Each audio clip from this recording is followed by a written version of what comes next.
Okay, okay. Ano ka nito naman? Hindi. Yun o. Grabe. Yun o. Yun o. Yes, Chelsea. Go, go. Biling mo. Ano ba yung kuha ko?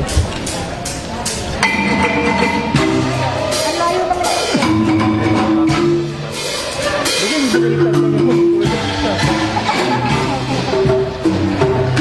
Kaya ba naman? Hirap. Ano sila?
Ayun o, si selfie o.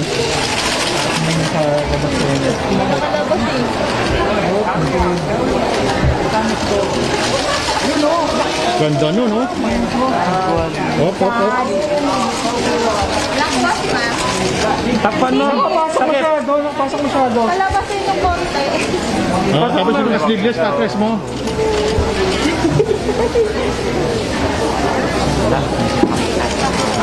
Hindi kita. Harang yung sa likod. Sayang. Sayang. Sayang ang kuha ko. Sayang po ha. Sayang po ha. Kaya harang. Sige, alis lang kami. Nakalikod na eh.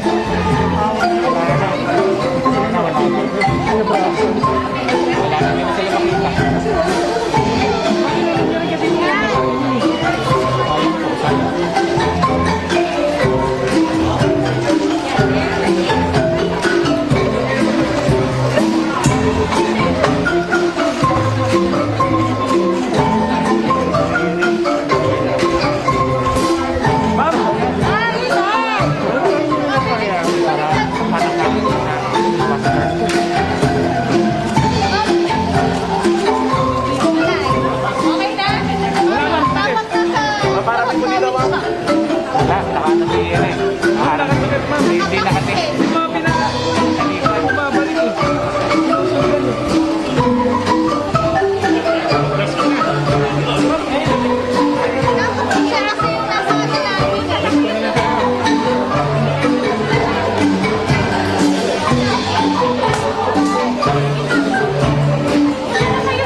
Kuya.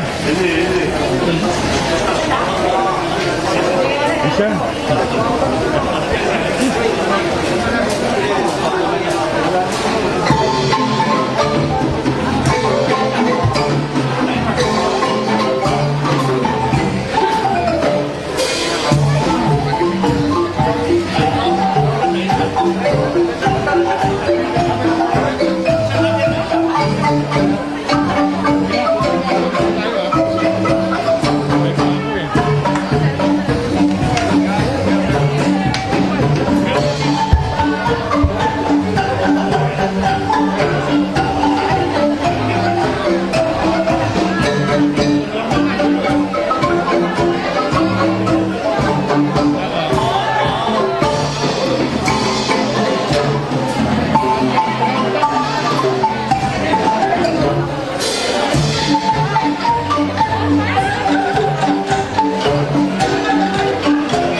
Gulo.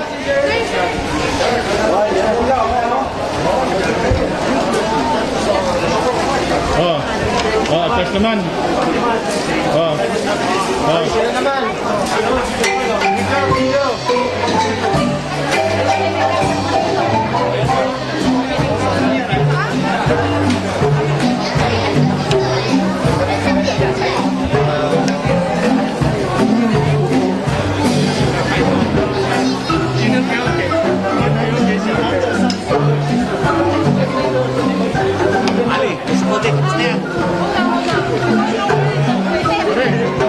Kita pa ako, pare, kita pa ako. Oh, kinakawa mo na ako.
Backward na lang po tayo, sir. Backward na lang po.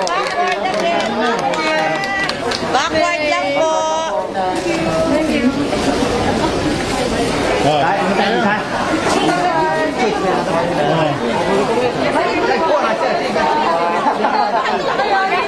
Sir, balik lang po, balik lang po.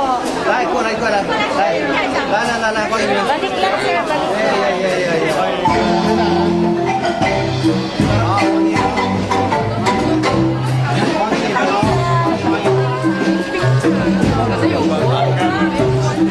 Ayan,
欢游泳，所以那些沙滩类的我还是比较愿意去尝试的。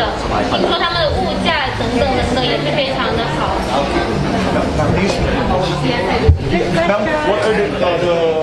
What are the places here in the tourist you're going to visit? I guess the first one I will go is like more in Boracay because I hear that the beach here, like the sun here, like the white fish, the sun there is very clear.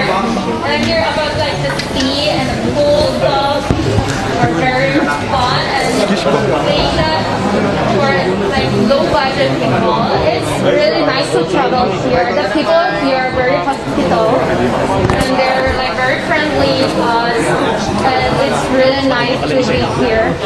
It's been a long time. No, my mom and we have been here before. How do you personally feel? It's been a long time since you traveled, right? How do you Yes. personally feel that you're I really feel excited. It's been a long time because of the pandemic. We've not been here for a really long time, and I miss the people here because I got friends here. Yes, thank you. What are you looking forward most?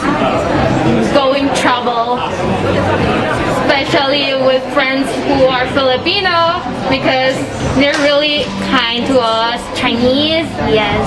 What places in the Philippines do you want to go? I really the other place I want to go is like the Chinatown. I hear the Chinatown here for like this Chinese New Year. It's really fun because my friend here were saying that. Yeah. Can you have your name? 你叫什么名字啊？对，我叫施华婷。哪个诗就是诗语的诗是吧？不是，是另外一个诗，是那个方字旁的那个。啊，对，诗什么？华婷。中华的华。然后婷是女字旁的婷。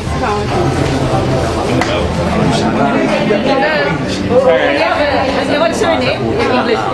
Pia Winnie She. We'll get it from you. Thank you so much and enjoy your stay. Thank you. We have another room. Rich, thanking me. Ali. 是还有一组游客对吧？过来。Okay. Another batch Chinese tourists. 然后呢？你们父母站过来吧，站到一边一个吧，小朋友在中间好不好？这样子啊。Your family 哈。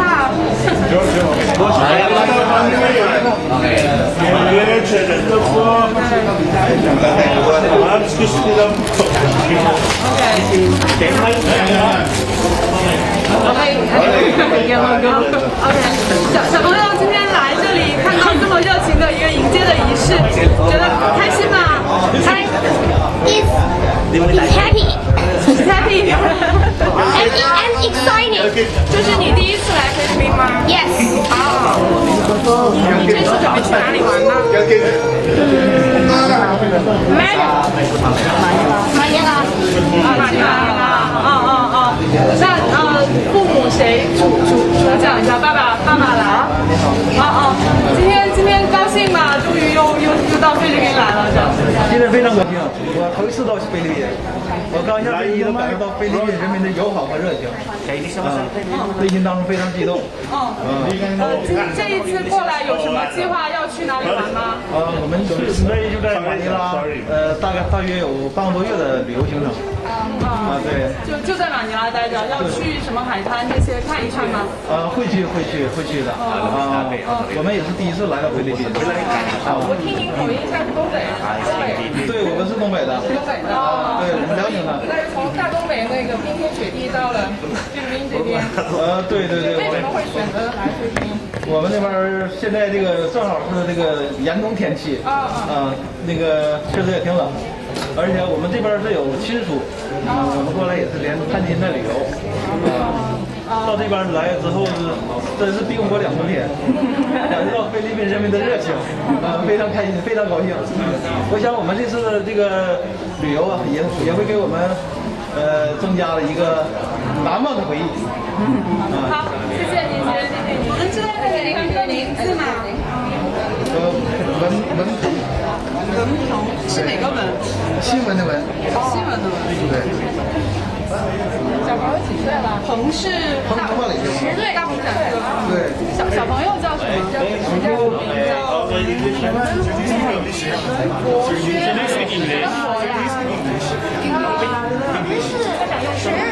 十字加一个那个用儿子的博物馆的博物馆。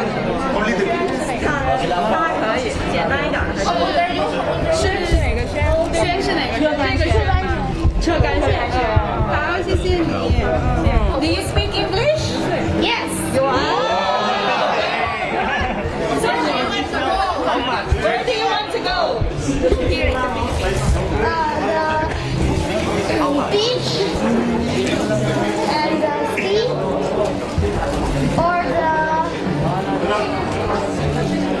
yes, but I go to the beach or sea. Are you happy? Yes, I'm excited and happy. Why? Because this is my first time going to the Philippines. How old are you? 10 years old. 10 years old.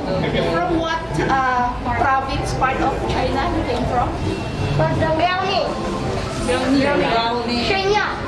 Very cold. Their weather is very cold. Yes. Frozen. So how long are you going to stay here in the Philippines? Watch my uncle and travel. How long? 2 weeks? 2 weeks. Around 2 weeks. About one month. Can we have your name? What's your name? I have already. Hey, thank you so much. Very good. Thank you. 真的。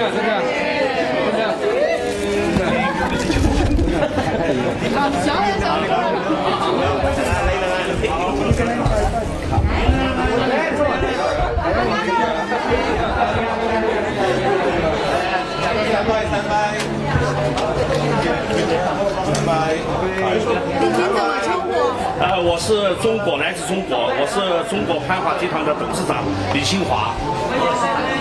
李总你好，今天下飞机看到这么盛大的一个欢迎仪式，觉得心情怎么样？我觉得心情特别激动，我来菲律宾无数次了，这一次是前所未有的隆重。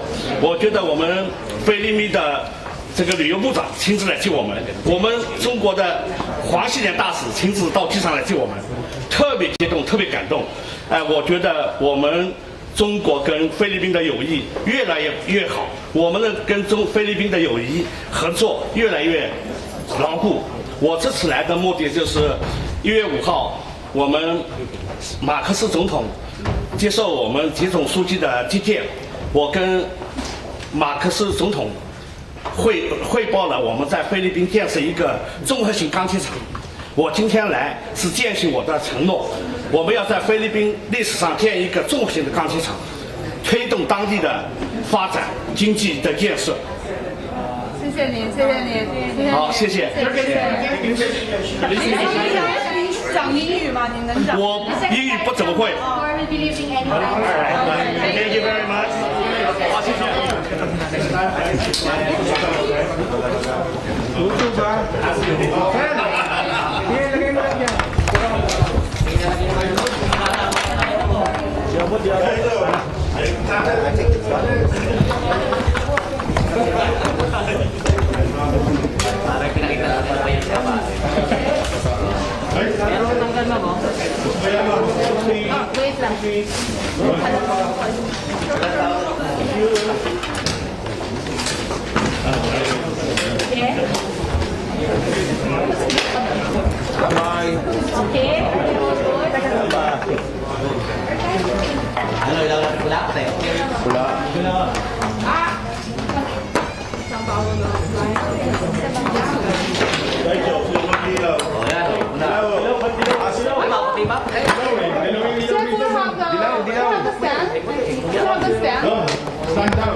Good afternoon, everybody. Thank you for joining us this afternoon. We are joined today by our Tourism Secretary, Cristina Garcia Blasco, and of course, our Ambassador, Wang. And for our first question, may we please request Gretchen Lalad.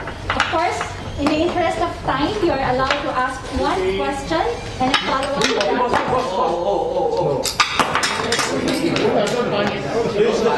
We will wait for you. Yeah, okay, thank you.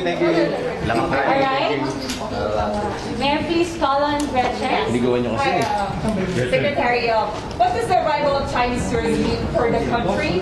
And do you think the industry will recover faster that now that China has opened up and people can now travel?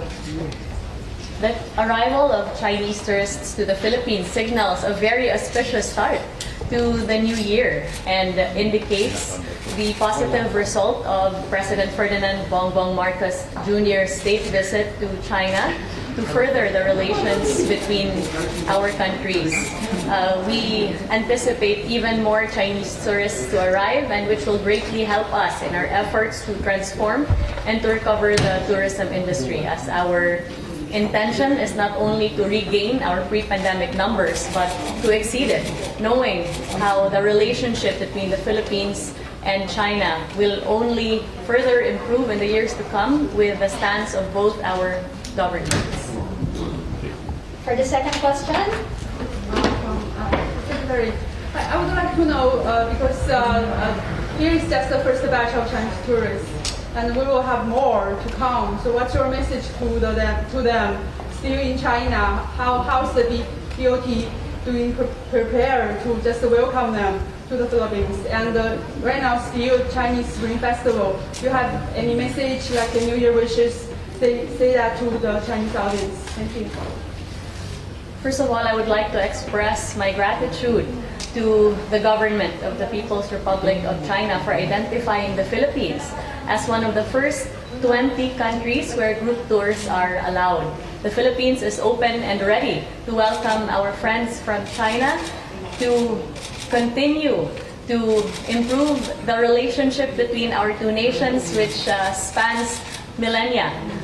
We welcome you to the Philippines, and we cannot wait to let you feel the warmth of the Filipino people and to enjoy our award-winning beach destinations and all other nature-based offerings. The Philippines is a country blessed with many islands, a wealth of cultural offerings, wonderful food, and the warmth of the Filipino people. And we look forward to all of you visiting our country.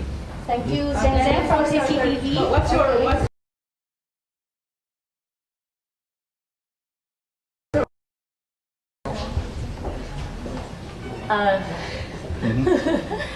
Goshi Fashai? Yeah, that's very good. Did I say that correctly? Yeah.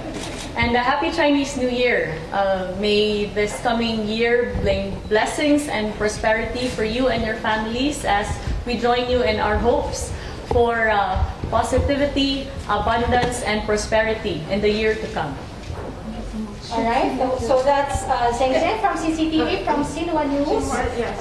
Hello, Secretary. As we know that tourism is one of the pillar industries of the Philippines. So as Chinese tourists returning to the Philippines again, what positive effects will this have on the Philippine tourism industry and the economic development in general? And what new measures will the Ministry of Tourism introduce to attract more Chinese tourists to the country? Thank you. The arrival of Chinese tourists into the Philippines brings a very positive impact for the prospects of the recovery of the Philippine tourism industry, recognizing that China supplies the most number of people for outbound travel, as 2019 numbers would show, at 160 million. We hope to be able to increase that share for the Philippines, since 32 million Chinese came to the ASEAN region. And our hope is that from our 1.7 million arrivals in 2019, that we would far exceed that as we usher in this new period for recovery. We continue to improve our key destinations that are most popular with our Chinese friends, including Boracay, Cebu, and Palawan, as well as Bohol and other islands in the country. We're working very closely with our local government units, our mayors and our governors, to ensure also the peace and security of these destinations, as well as the improvement of the provision of health services. We are very pleased with the signing of an implementing program between China and the Philippines that ensures that we improve tourism infrastructure, joint promotions, as well as the continuous improvement of our tourism professionals. So the effort is not only to continue to develop our key destinations, but to allow our Chinese friends to discover the rest of our 7,600 plus islands. And we're doing this by the launch of the Philippine Experience, a heritage, culture, and arts caravan that will allow our visitors not only to experience the physical destination itself, but also all the other components of the destination that make it unique and would give our visitors a window into the soul of the Filipino. And that is our festivals, our food, the work of our local artisans and bakers. We're also launching the Bisita Be My Guest program that provides incentives for our Filipino nationals here and abroad who invite Chinese friends as well as other nationalities to come and visit our destinations.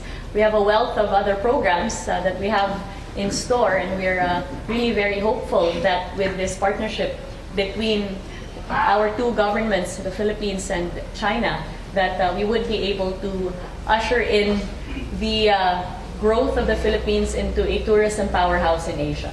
Thank you. Before we go to the next question, perhaps Ambassador Leon would wish to add something on this partnership between the Philippines and China, sir. Yes, thank you. You know, I'm so happy to join Secretary Frasco to warmly welcome Chinese tourists to the Philippines at the beginning of the Chinese New Year. And we appreciate the great efforts made by the Department of Tourism of the Philippines in welcoming the Chinese tourists and in formulating some measures and some policies to make their stay, their visit in the Philippines a pleasant, a safe one. And as Secretary said just now, you know that during the recent state visit of the President Marcos to China, both presidents of China and the Philippines have agreed to make people-to-people exchanges as one of the 4 priority areas of cooperation. And of course, during the visits, one's action plan on tourism cooperation was also signed. So I think that today's event is also one of the measures to implement the consensus reached by our 2 leaders. And we believe that with the development of our tourism cooperation, and we believe that there will be a growing number of Chinese tourists coming to the Philippines to enjoy the beauty of this country. And as for the embassy, you know that Chinese embassies and consulates are always the home to all Chinese citizens traveling overseas. We are ready to render any assistance and facilitation anytime for Chinese tourists in this country. We hope you will have a pleasant stay, safe stay in this country and bring back fond memories.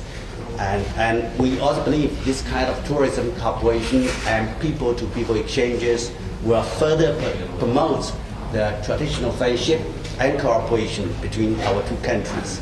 Again, thank you, Secretary. Thank you. And thanks as well, Ambassador Zilian. Now we'll have Celerina Monte of NHK to be followed by Rafima of Journey 7. Good afternoon, Secretary Ambassador, to the Ambassador. So do you have any target as like how many Chinese tourists do you intend to bring in to the Philippines? And sorry if I have to ask this with your respect. Do you think the recent Ayungin Shoal incident would affect the tourism cooperation between the Philippines and China? You know that during the visits, both sides have agreed that we need to increase the level of exchanges and tourism exchanges to the level of the pre-pandemic era. I think in 2019 we had 1.76 million people visited the Philippines. So we believe that in the post-pandemic era, we will restore the level of people-to-people exchanges. Of course, we expect to have more and more Chinese tourists to this country. And as you mentioned, that of course we have very close ties in all areas, including people-to-people exchanges and functional cooperation in many areas, as you have seen during the visit of the President Marcos to China. And you know, as I always say, that it's normal to have some differences between neighbors, and the differences should not be in the way of our cooperation and people-to-people exchanges. On the contrary, we hope that more and more people-to-people exchanges will contribute to mutual trust and to reduce the kind of risk of misunderstanding. Thank you. Hi, Secretary.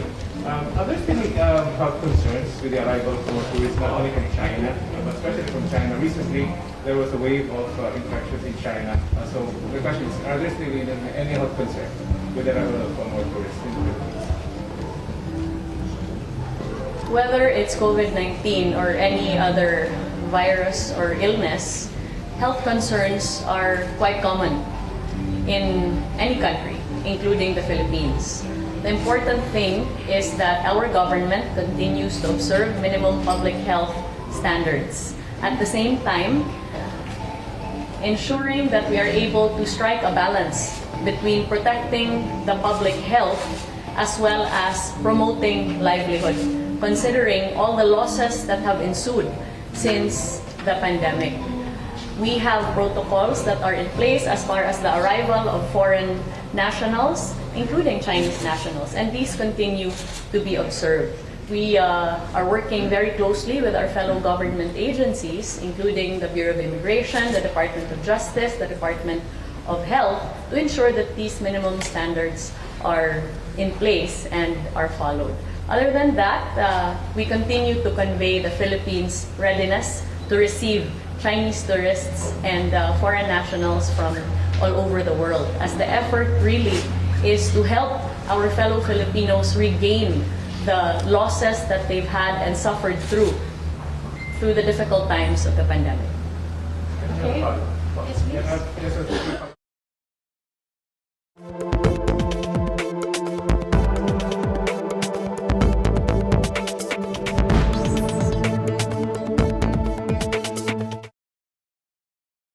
And turned around the economy badly weakened by the global financial crisis. As Prime Minister mentioned, I have followed these efforts in action since 2014 in my capacity as European Commission.